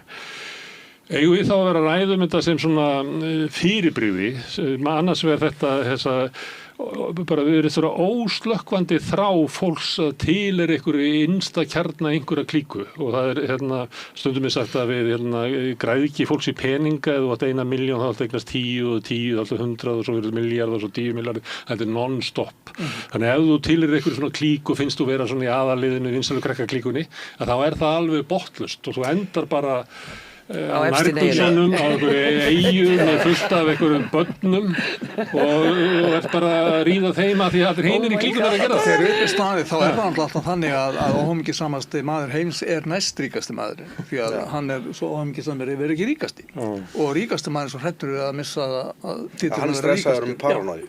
Þannig að eðlilega. Já, þetta náttúrulega fólk vill vera í hópum. Það hópamyndanir líka mjög sterkar hérna í íslenskri menningu. Ég tek að gera því. Skikkaleiðtogan þrá að vera í partíinu. Þú ert í gönguhópnum, þú ert í frímúrareglunni, þú ert í Oddsfelli og þú ert í kórnum og ég meina það vilja allir tilheyra hópi og ég meina að maður sé líka þarna þegar þú ert komin á ákveðin stað svona í peningum, átt endalausa peninga og þú veist ekki öra þína tal eins og sagt var hérna að þú veist hvað ætlar að gera og þá ertu farin að leita að einhverju mjög exklusífu og sem að Hún mennir ekki að hanga með einhverju venjulegu fólki. Nei, ég meina bara vélinni bara eitthvað í næsta partí sem Já, ég meina þegar þú séð að sumir milljarðar að kaupa sér geimferðir af því að það bara eina sem þeir eru eftir, þeir eru búin að gera allt hitt, þeir eru búin að fara út allt og heimsækja alla og geta ekki umgengist venjulegt fólk, þeir verða umgangst hvort annan og það geta líka Svo kaupaði fjölmiðla og svo geta þeir bankað upp vitleysunni hvora öðrum og ýtt undir óeðlið í hvora öðrum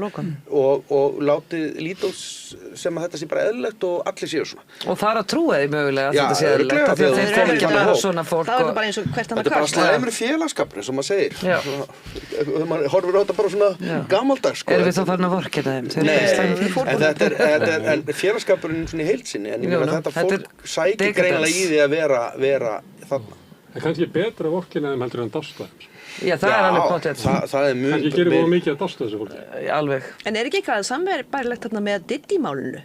Diddy-máli var líka þetta allt saman að þetta voru svona einhver partí þar sem hann var að nauðga börn og veist ég meina Diddy hann svona rappari í Bandaríkjunum vissi ekkert hver hann var fyrir að mála fyrir það bara núna verið árið 2 hvernig var þetta 2 ár, 1 ár síðan kannski 1 ár síðan þá var líka þess að þetta voru þetta fræga fólki í Hollywood sem bara í einhverjum geðveikum orkjum og dóttir í það mjög sammerkilegt með þessu En ég minna á að já, þarna svona þetta nú fólk sem að og margir af þessum pólitíkusum hana núna nú fólk sem talar óbúslega mikið kristin gildi svona dagstæðlega og hefur það í mjög miklum hávegum en maður sér það nú ekki birtast svona í daglegri hegðun þessa fólks. Ég meina það er langt síðan þau hafa bara þurft að vakna á mótnana til að gera eitthvað eða þú veist lífið bara hlýtur að vera bara í einhverju svona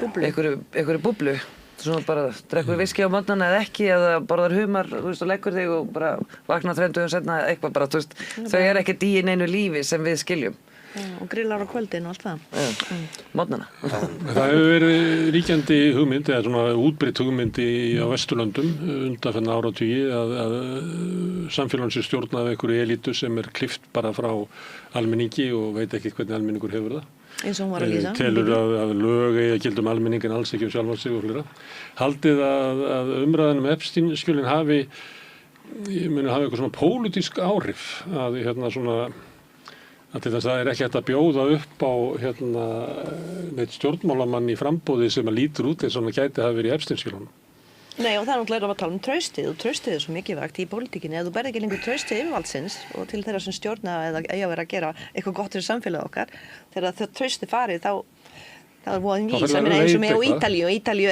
bókstaflega neitt traust borið til yfirvalda vegna þess að það hafa setið 70 ríkisstjórnar á 80 árum þeim helst ekki að sitja lengur en 1 ár nema þegar við fáum svona fasista eins og Meloni eða Berlusconi hún númer 3 hún er setið lengst hún er búin að sitja í 3 ár sem þykir mjög gott á Ítalíu. Það þykir alveg rosalega gott. En það er ekkert traust sem fólk ber til yfirvaldsins. Það gerir allt þess að forðast að borga skatta eða allt það sem yfirvaldi beður það er bara nummer 1, 2 og 3. Ég held að sé komin of langt að þau sé bara elitan búin að fá svo mikil völd og eigna svo mikla fjölmiðla og bara hefur svo mikil ítök að hvað við gerum núna bara í nánustu framtíð núna í allri Evrópu og Bandaríkjunum okkur tekst að kjósa þetta frá eða ekki, það er Eða það er finnum bara við bara mælstofan, annars því að konar annars bara stjórnaðferðum. tekur þetta yfir alveg. Já, Þau eru bara svolítið borderline sjokki. alveg að rúlla yfir allt. Það er ekkert lýðræði Ég lengur. verðist ekki fann að hljóma svo Bogi Ágústsson sem vil alltaf tala um Norðurlönd, en ég verð að segja eins og að með Noreg, það sem sjokkar að mann svolítið að maður held einhvern veginn að þú veit, í Noregi, ég meina, ég á bróður sem hefur búið áratugum saman í Noregi og hann er alltaf að tala um hvað þessi dásamlegt að vera með ríkisstjórn sem enginn maður hvað ráðherrarnir heita og annað sko. En svo Það er bara... ofta enginn mann sem er með mikla heimþrá. Þannig að hann talar linnulust um hvað sem gott í Noregi. Nei, hann gerir það Reyna að reyndar ekki. kæfa heimþrána. Fá eitthvað í heimsókn. Við getum haft landmálum þetta kannski ekki gráða, en já, en það er sama, maður einhvern veginn, Já, en ég síðan erum við að tala um munið eftir Ingvar kóngafjölskylduna. Karlssyni, forsætisráðherra Svíþjóð. Já. Hann var eins og grár hestur, sko. Hann hafði engan serma. Hann var enda skemmtilegur utan, en þegar hann vissi það, að leið og búið kveikja kamerunni, þá varð hann að vera grár og gugginn og Já, og sjarmalaus. Og sjarmalaus. Algjörlega. En var það raunverulega ekki. En En sáðu ekki þættina Það núna var- Stoltenberg? Það voru hvað var það? 3-4 þættir Stoltenberg á RÚV bara núna? Ég Sem tengdi að- alltaf Ingvar sem Karlsson mjög mikið Jens við Volvo, Stoltenberg, soninn. bara svona almennt. engin algjörlega, hann er Volvo, held ég. Hann var bara svona Volvo. Ég sé í fljótu bara ekki mikið mun á honum og svona Volvo Amazon, svona gaman. En þegar að bandaríkjamenn kom út úr Nixon tímanum, þá völduðu Jimmy Carter nettabónda. Það er það sem ég var að stinga upp á, hvort það myndi hafa þau áhrif að við myndum vilja fá fólk til þess að stjórna, sem er bara algjörlega óhugsandi að hafi verið Eins og Pepe í Uruguay. Ég vona það. Já, bara venjulegt fólk með þokkalega heilbrigða hugsun og ekki alveg sko uppfyllt af sjálfu sér og Og út með ekki úr elitunni, stjórnmálaelitunni eða fjármálaelitunni. Mér þykir- Er Kjarval, Vínstúku, hvað er það? Íslenska elitan. Mér finnst eins og að sé það fer erfitt kannski að átta sig á elitunni í sínu eigin heimi. Er ég að reyna að skynja þetta rétt? Að þú sé að skora á mig að taka það til stjórnmál? Já, sko, það er margs konar elítur og af því að ég er nú hérna, Nei! Jú, ég sagði jú. sko, þetta er alltaf spurninga, elíta sem við erum að tala um þarna er fyrst og fremst peningaelíta. Þetta er fólk sem á gríðarlega peninga í Epstein-skjölunum og einkennir þennan hóp. Eða fólk sem er mjög djúpt og hefur áhrifin í stjórnmálaflokkum í stórum Við höfum alveg nóg af þeim Þess vegna er ekki En svo Ísland erum þarna við með. líka með það sem við erum kallað á Íslandi mentaelítu, það er allt annað. Ég get alveg fullvisað um það að mentaelítan á Íslandi er ekki vel greitt og ekki vel borguð. Það er einkennir Já, hana á en hvað Íslandi. eigum við marga milljónamæringja sem eru til Já, dæmis ég er með að segja peningana það- sína Nei, þess vegna er Ísland ekki mikið í eftirskjölunum. Já, Það er en alls- þannig að við eigum alveg hér Þetta er og ekki alveg í sami- þessu fámenna þjóð okkar, við eigum alveg slatta af fólki sem á nógu mikið pening til þess að vera boðið á eiguna. Já, er mikið ríkar en aðrir á Íslandi en kannski ekki nógu mikilvægt til þess að vera yfir Björgur Tóri nú bara einn af 500 ríkustu mönnum í heimi. sem við erum að ræða hér. Akkur ekki Björgur Tóri á listanum?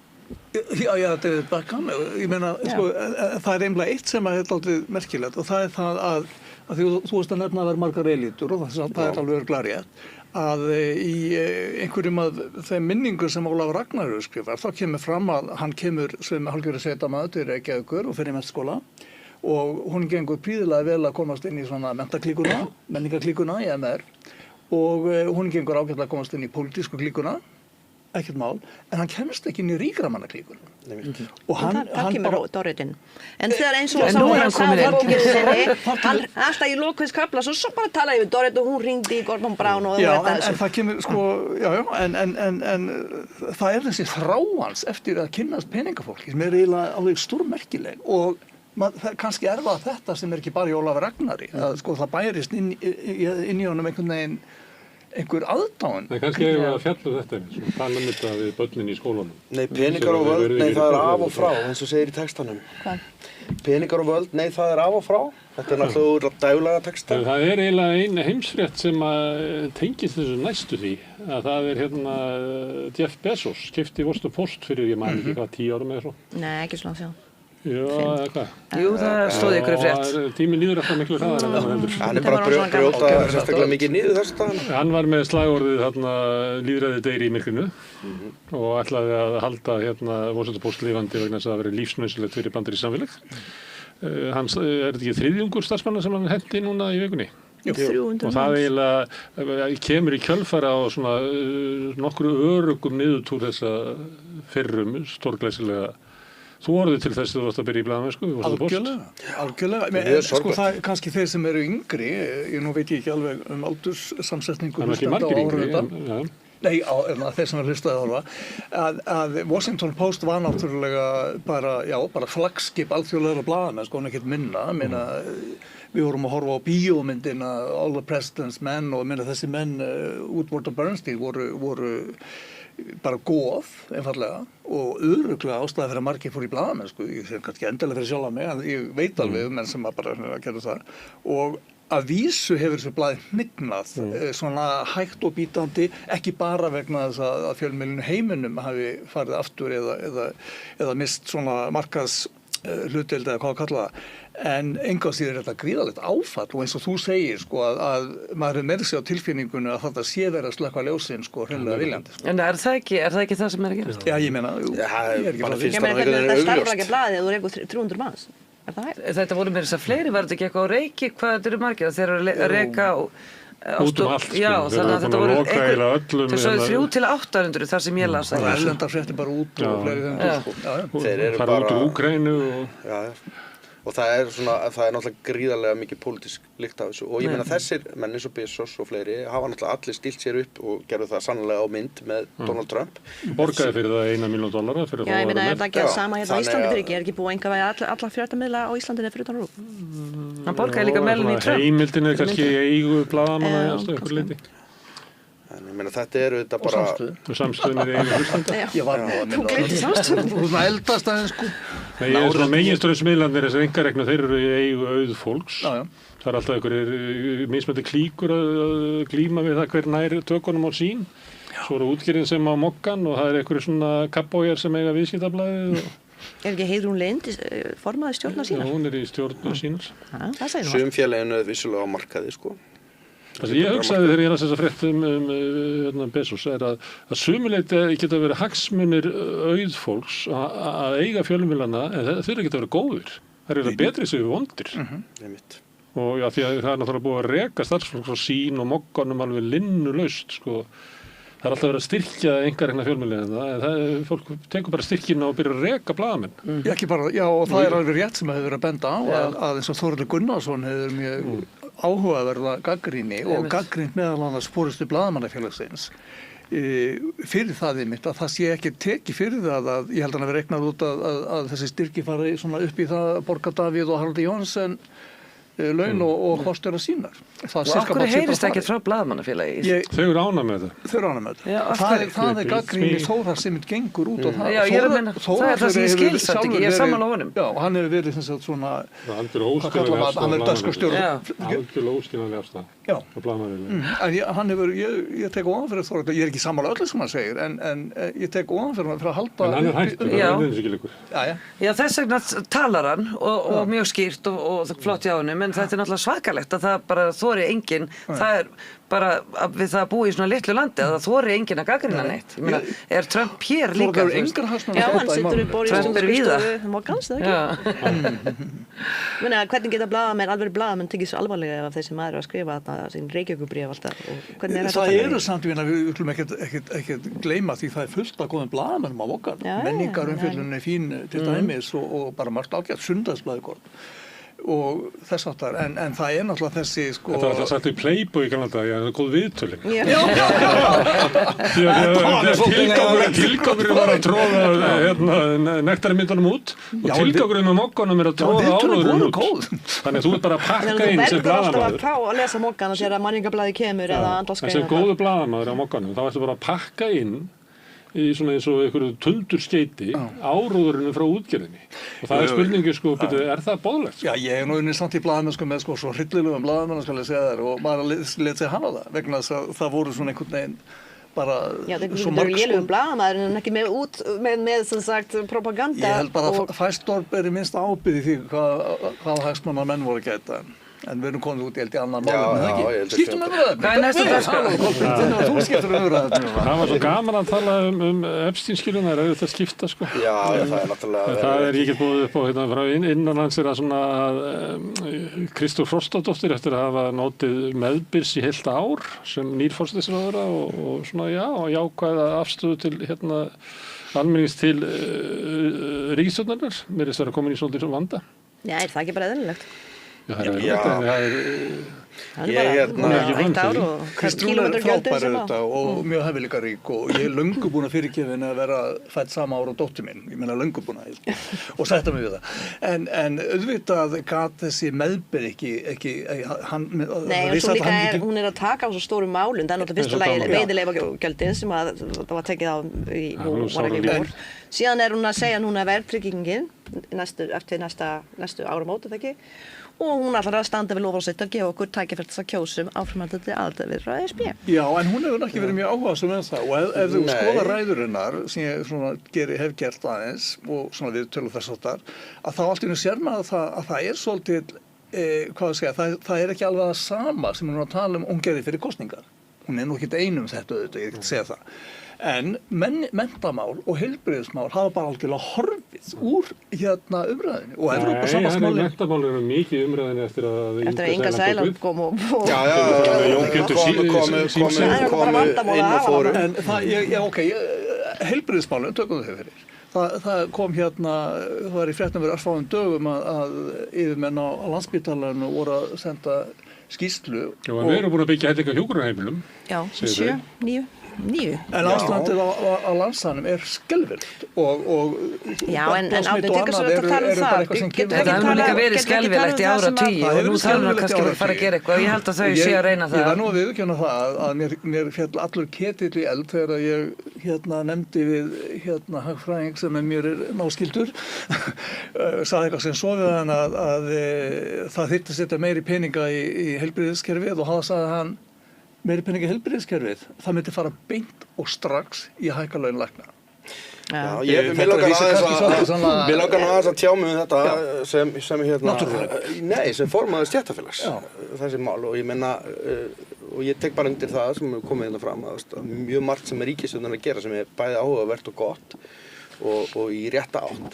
Hins vegar líka það að það mun þetta kemur að því í lífi hverrar ríkisstjórnar að þú þarft að fara að taka óvinsælar ákvarðanir og þú þarft að og hlutinni gangi ekki vel og ég meina við standa við loforðin. Já, fyrir utan það en ég meina það sem við erum að horfa á því að nefna allir Það eru auðvitað með stjórnaraðstöðu líka sem á fjölmiðla og þú veist. Já, en þannig að ég ætla ekki að fara að verja einhvern tíma nema viðkomandi eigi það skilið og það er að gera að lyfta því upp sem að þessi virði en við erum náttúrulega að horfa upp á það núna hækkandi verðbólgutölur og það er náttúrulega mikið áhyggjuefni sem að hefur verið mikið rætt á undanförnu og þar hefur náttúrulega fór seðlabankastjóri svona í gamlar skotgrafir viðskiptaráðs og kendi verkalýðshreyfingunni allt saman að vanda eins og gert hefur verið frá því ég fæddist og örugglega miklu lengur.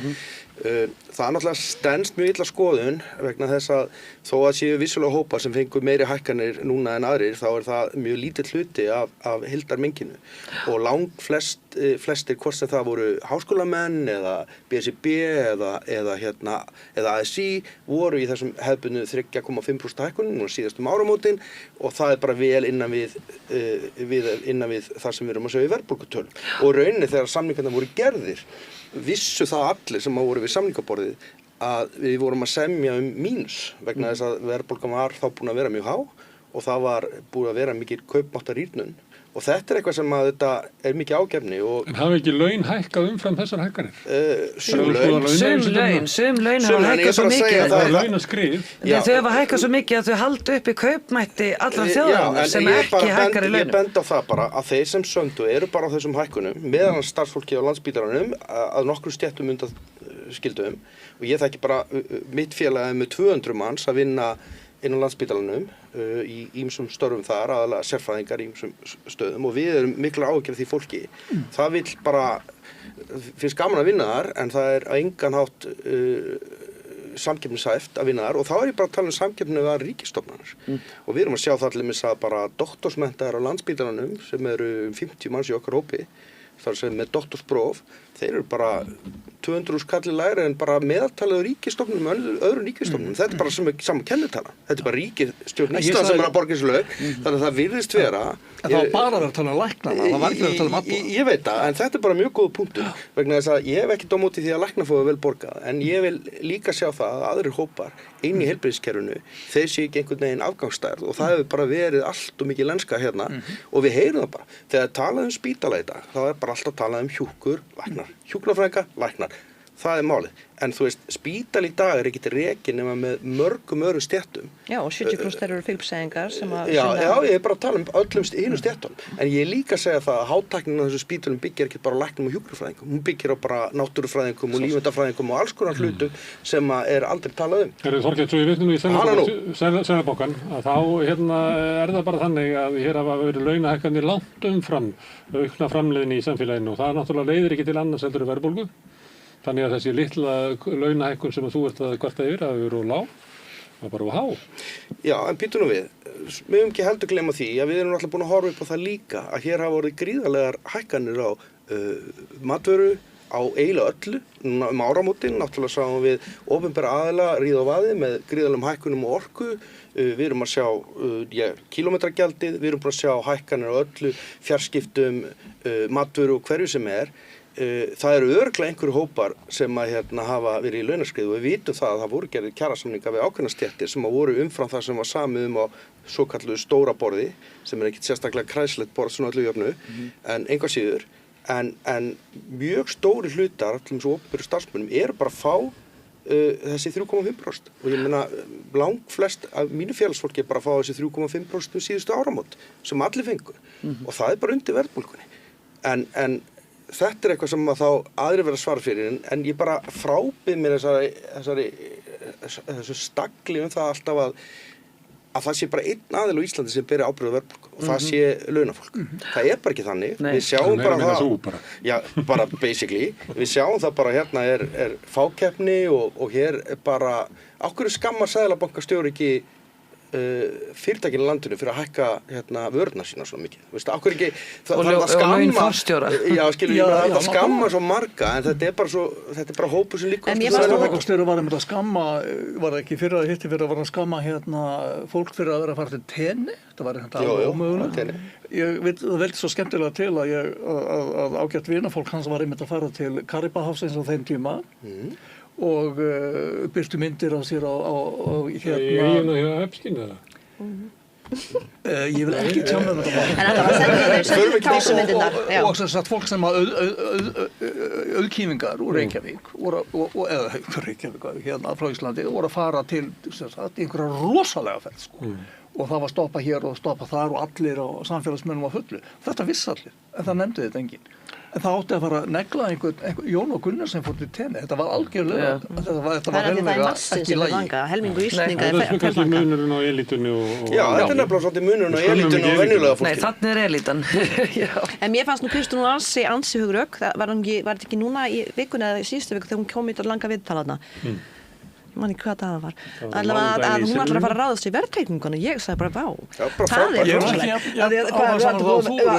en ég vildi heyra hann að tala um Evrópusambandið. Getur ekki verið sammála? Við erum miklu Evrópusambandið. Já. Evrópusambandið, bara bjóða það.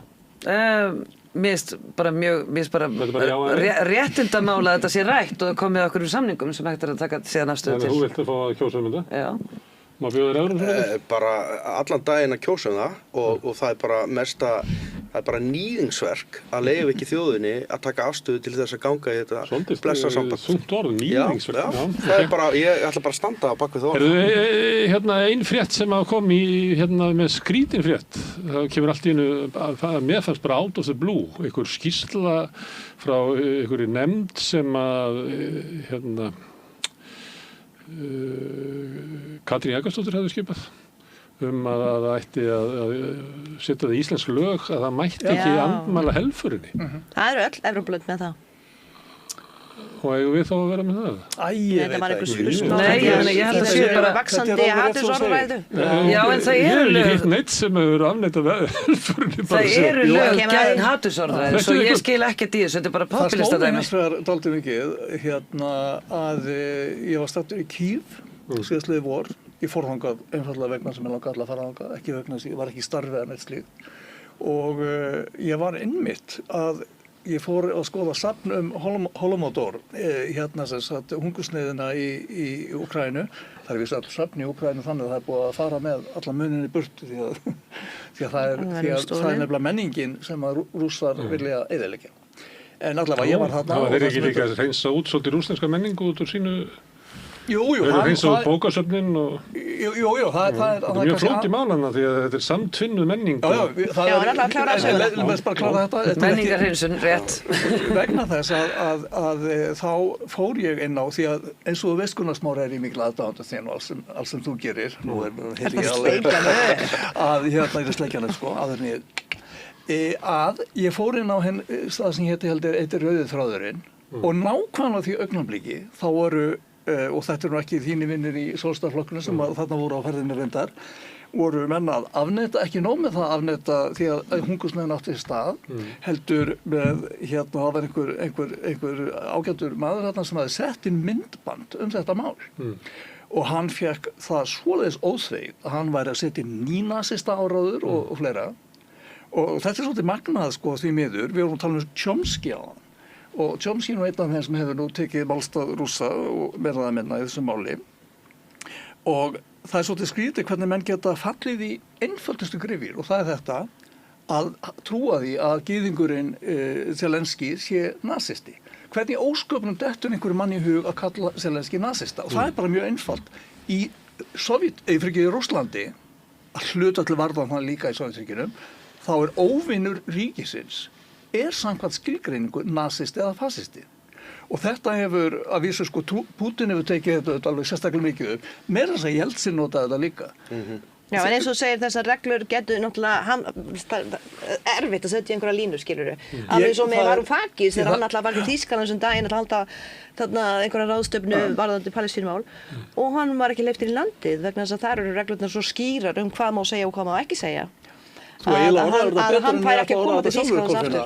Það er nefnilega nákvæmlega þetta að segja eins og þú botnaði þarna og það hefur það. Ég sleiki hérna alla upp þetta er alveg að verða bara eitthvað hóknum Þetta er heimildurinn sem Errol Morris gerði mann sem var í Bandaríkjunum og hann var svona að einhverju rófi og hérna hann hafði verið eitthvað að búa til svona hanna í kringum sláturféna þannig að þau eru ekki of svona æst gripirnir áður eða drefnir og svo kom einhver frétt það að hafi tekið einhvern korter að drepa einhvern mann í ramastólnum þannig að hann fekk áhuga á þessu og fór að laga ramastóla og þegar hann var búinn að því að þá fór hann að laga þetta er svo gamalt að það getur verið synt í marga áratugi og óþarfa sársauki sem er í þessu og einhvern veginn svo þvælist hann yfir í það að hann kynnist einhverjum mönnum sem eru að afneita helförinni og hann fær svona rosalega áhuga á því og fer til Auschwitz og gerir svona kannanir og er að rannsaka eitthvað og er svolítið bara efins þetta en hann misti mannorðið sitt og þurfti að flýja land og býr einhvers staðar í Kanada núna af því að það mátti ekki afneita helförinni sko þessi maður særir ekki vína sko sómakennd með einhverjum hætti sko. Við eigum að sko saman með hungursneyðinni í Úkraínu eða eitthvað segir að já þetta var hungursneyð þarna en að halda því fram að hún hafi verið kerfisbundið sett í gang út í pólitísku tilgangi ég er ekki alveg viss það og því ég bara já gott á þér og allt í lagi með það. Hún var kannski heldur ekki hvort það var sett hvort það byrjaði sem pólitísk ákvörðun það er nú umdeildara auðvitað en hins vegar er því viðhaldið semst að pólitíksum ástæðum. Alþingi samþykkti raunverulega að þetta hafi verið kveikt í gang með pólitískum ástæðum sem við En það er líka bara þetta að banna afneitun helfarinnar getur við bannað bara alls konar hvað endar það? Morði í Rwanda til dæmis Ég hef alltaf mestar áhyggjur af því að þú fyrir að banna einhverja hluti svona þá verða það meira svona eftirsóknarverðir hjá ákveðnum hópi og við getum ekki bannað heimsku bara eða bannað fólki að vera eitthvað Ég skulum banna heimsku að bara eiginlega konfinna eiginlega botna þetta að ég ætla að segja það aftur að ég er bara einfallega hræddur við það að þegar við förum að banna þá kemur bara upp þessi spurning hvað með þjóðarmorð í Rúanda og svo framvegis og framvegis að ég bara hef ekki svar svo þetta bara þessi fína lína, þetta alveg svo með í Fraklandi þeir eru alltaf að banna búrkuna, skilur banna trúar tákn á þér, þá þarf að taka ansmörg tattoo af sumum það bara æsist allt upp þannig að sko spurningin bara alltaf hvað liggur línan, síðan alltaf ef þetta bara fer einhverjum nefnd og eins og vorum að tala barnaverndar nefndir þetta áðan að því að nefndin segir bara bannað og þá er ekkert svigrúm og ekkert flexibility en það er hins vegar sko þessar reglugerðir eru til allstaðar, það er til Ítalíu til dæmis en þær eru ekkert nýttar alveg til hins ítrasta skilur, hún bara er þarna reglan og ef hins vegar það gerist eins og gerist daginn á Ítalíu í Róm að þar voru nýnastu samankomnir í einhverju svona partíhaldi og það er einhverju, veist, brjálað tónlist og ræðurhöld og alls konar en einhverju utanakomandi tekur þetta upp á vídeo, þetta fer út alla Ítalíu, allir gapandi yfir þessu, það sem þeir heyrðu og það sem þeir voru að segja og allt það og þá var reglan notuð, þess að þú komin á public space þú ert komin sem sagt, þú mátt alltaf gera hvað sem sýnist heima hjá þér, skilur Móta heima hjá Já, ég meina hatursorðræða er bönnuð og er víða bönnuð og er bönnuð hér þannig að ég skil ekki okkur það Já, en svo líka er verið að nota þessa reglugerð núna í Mílanó, þið vitið að vetrarólympíuleikarnir voru opnað í Mílanó í gær og þá sendu Bandaríkjamenn mannseglar núna, það sendu ICE liða með og það var allt brjálað í Mílanó þannig að þar eru búin að vera mótmæli gríðarleg mótmæli og það var alltaf mótmæli og það er búin að vera svo gríðarleg mótmæli á Ítalíu síðan þessi ríkisstjórn tók við því að hún er raun og vera að banna allt En hugsa ykkur íslenska fjölmiðla, hvað er að frétta bara, þetta er ekki fréttur Mín persónulega skoðun er svo að við eigum að kenna helförina ég tel að helförin sé algjörlega einstakur atburður eða hvað við kallaði það harmleikur og þetta er bara hreint þjóðarmorð en ég bara get ekki alveg séð fyrir hvernig við eigum að draga línuna og það Ég gaf dóttur minni svona þykka bók helförina en ég meina og það er alltaf gefin í bók á svona enga helvítis fantasíu bókmyndir sem er alltaf verið að semja fyrir fólk sem er 18 ára og svona þannig ég keypti svona helfara bók En gæti þá ekki bara komið önnur ríkisstjórn og bannað okkur að tala um þjóðarmorð í Palestínu Jú, ég meina ég bara, þetta snýst náttúrulega alltaf líka balansin bara á milli þess að við viljum hafa málfrelsi og tjáningafrelsi og við erum að reyna að verja það í stjórnarskrána okkar þannig að hvað ætlum að draga línuna og ég held að einmitt að það er alveg sama hvar þú ert í lítrofi stjórnmálana það er alltaf einhverjir sem munu vilja banna einhverja ákveðna orðræðu einhvern ákveðin hlut og ég held að sé mjög vandratað þarna og mjög hættulegt að fara í gang með þetta. Hatursorðræðan er komin í lög og það er, þú veist, það er út einhver sem segja ef þú ert opinberum vettvangi að hvetja til ofbeldis eða þú veist að það er bannað, þú veist að niðurlægja hóp umfram Mér skildist að Benni Erlings og Ólafur þeir hafa ekki getið fengið sýningu á dönsku konunni í Netflix af því það deyr köttur í myndinni en það var ekki út af manninu sem hún drap sko, það var dó köttur í myndinni Ég vil hins vegar gera sérstakur blaðafulltrúi Bendix hérna, hann segist að verið búin að hafna Netflix áður. Þannig að þá er bara kært það eru nágrannar hérna á Grensásvegi sem vil ekki fá kaffistofu Samhjálpar sem hefur nú verið svona, ég held að verið búin til svona innslög á RÚV svona ábyggilega 15 sinnum hvað þetta sé stórkostlegt hérna mannúðarstarf sem þetta fyrir fram og margar fallega sögur sem er að því en það þurfti að flytja þess að það var rifið húsið Já, það voru í Borgartúni og þau fengu hérna á Grensásvegi og nú eru nágrannar þar á miklum hitafundi og vil ekki sjá kaffistofu Þetta er þjóðarsálin, hún hatar lítilmagnar hún hatar fólk í vandræðum Var ekki einhver staðar áttu ekki að fara einhver staðar á milli og var ekki einhver annar staður sem hún átti að fara á fyrst sko, sem að var hætt við ef ég rugla Þetta er hann einhver staðar, ég held að segja kjöt Og hvað er þú vondur að vera? Hvergi, upp í sveit Ekki á mér er við sér svar Ferska loftið Já, senda þetta í sveit Þetta er náttúrulega ekkert einstaklega minna við höfum séð bara heilu göttunar rísa upp þegar einhver sambýli átt að koma eða búsettukjarnar eða eitthvað slíkt og þetta gerist iðulega og bara svona rifja upp hluti sem hafa gerst í svona borgarpólitíkinni í gegnum tíðina sem er mjög ljótt, fólk með geðræna vanda Þið munir náttúrulega eftir Lateiga gata úr áramótasköpinu Þetta eru fordómar sem að þegar átt að vera með á teigunum, þetta er nú frægt mál gert grín að þessi áramótasköpi hérna þessi fræga áramótasköpi sem allir tala en ég man aldrei hvað ár það var en það sem átt að byggja svona, já, eiginlega svona einhvers konar fyrir fanga, sem sagt, svona, já, Vernd. já, svona vernd, Áfangaheimili. þessu, Áfangaheimili, já. þetta er svona mál sem að mér mann vel eftir og það var allt vitlaust í teigunum út af þessu. Og þetta var nú einhvern tímann 90 eitthvað slags eða fyrr. Þannig að þetta er alltaf sama sagan að endurtaka sig. Já. Alveg svo með bakkakot. Og þá skrifuðu þeir þarna í áramótasköpunni óperettuna La Tega Gata sem að þetta var tekið fyrir sérstaklega og þar var einmitt inntakið þetta ekki í mínum bakgarði, þetta er bara einhvers staðar annars staðar og mjög skemmtilegt, ég bara ríði þetta upp hérna því þetta var. Já. Þetta er bara svo dapurlegt að... En þetta er tilhneigingin, að það er að íta öllu bara eitthvað út í horn og úr auksín. Og það er náttúrulega bara frekar ljótt og ekki mjög þroskað samfélag sem að treystir sér Það gerir ekki þroskað samfélag. Nei, ég er að segja það. En erum við ekki að heyra alltaf mikið í þeim sem eru óþroskaðir? Ef að taka einhverja prósentutölu á þetta? Nei, það er gallin, er það ekki sagan að hinir þá sem eru ekki óþroskaðir. Þegar þeir þegja, þá mun óþroskinn ná yfir. Það er akkur setningin að Hönnu Ari endað við, það er okkur að kenna, við sem þegjum og gerum ekkert. Það er alltaf þeim að kenna. Er þetta kannski ástæðan fyrir því sem vorum að ræða henni upphafi að þetta var alltaf flutt út í sveit? Já, ég var að benda á það. Já, ég er að segja að það var bara að hafa þetta nógu langt frá öllum af því þetta var ves. Já, það er bara úr auksín, out of sight, out of mind. Setja fatlaðinn á stofnanir eða geðsjúka og svo sæði maður ekki. Ein fallegasta æskuminning mín er að það var fatlaður maður sem bjó í götunni og hann var mjög mikið líkamlega fatlaður, var alltaf með hjálm og var svo stóru þríhjóli og var líka greindarskertur held ég að heiti og hann hélt uppi, ég bjó þarna í háskólahverfinu og það var algjörlega viðurkennt í háskólanum að hann væri lögga. Það viðurkenndu allir.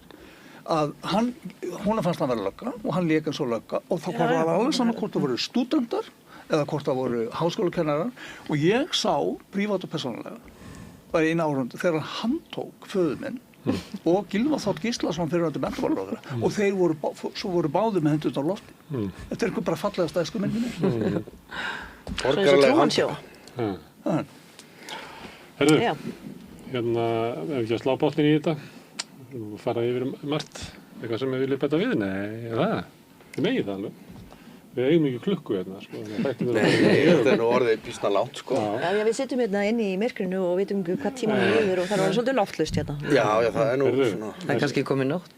Kannski komið nótt. Ester Bíbí, ertu kallað Ester eða Bíbí? Bara ýmist. Já. En þú, Árni eða Snævar? Árni Snævar bara. Árni Snævar. Ég heitir náttúrulega Árni Þorvaldur, ég get upplýst það hér þessum þrönga hópi. Árni Snævar, já. Kolfinna Baldursdóttir og Þorkell Heiðarsson. Takk fyrir að koma hingað og hjálpa okkur við að fara yfir fréttirnar og ég þakka Pétri Fjellstein fyrir að taka upp og senda út. En ykkur þakka ég með sem hafi verið að hlusta og horfa. Þegar við breyttum þessu samtölu okkar í fjölmiðlun, minni á að þið hafi byggt upp dreifikerfi samstöðuna bara með að segja vinum og vandaminu frá efni sem þið sjáuð hér og ykkur líkar. Það finnur fólk okkur á Facebook og YouTube í öllum hlaðvarsveitum, bæði undir nafni Samstöðurinnar og einstakra þátta. Við erum í útvarpinu 89,1 á stór höfuðborgarsvæðinu. Það má sækja þar útvarpsstættingar líka á spilarann. Spilarinn.is er á netinu, svo spilarinn líka app sem má hlaða niður í síman og hlusta á Samstöðuna hvað sem er í heiminum. Við erum komin í sjónvarpið til þeirra sem er svo heppin að skipta við fjarskiptafyrirtæki Síman. Þar eru nú með 5 á fjarstýringunni. Við erum líka komin í kabelkerfin hérna suður með sjó og kannski ef til, ég veit ekki. Við erum önnur fjarskiptafyrirtæki bjóða sínum viðskiptavinu upp og efni frá Samstöðunni sem er 24 tíma sólhring, 7 daga í vikunnar, allan ársins samfélagsumræðu við þetta rauða borð og í öðrum þáttum Samstöðunnar. Það sem drífur Samstöðuna áfram er sá hluti áhorfenda og áhorfenda sem hafa gerst áskrifundur. Það gefur okkur kraft til þess að halda Samstöðuna úti og vonandi byggja hana upp þegar fram í sækir. Ef þú vilt slást í þann hóp þá getur þú farið inn á samstöðu.is, þar er hnappur sem ástendur áskrift, það getur skráðið fyrir grunnáskriftinn sem er 2750 krónur. Þú mátt borga meira þú vilt og þeir sem kjósi getur látið áskriftina að renna sem félagsgjöldin í Alþýðufélagið, en það er einmitt Alþýðufélagið sem á og rekur Samstöðuna. Þetta verður gott í bili hjá okkur í kvöld, njótið bara kvöldsins. Hérna í fyrramáli verður helgispjall og svo á sunnudaginn verður þjóðmálaþátturinn Sýnir Egils. En ég segi bara aftur góða helgi.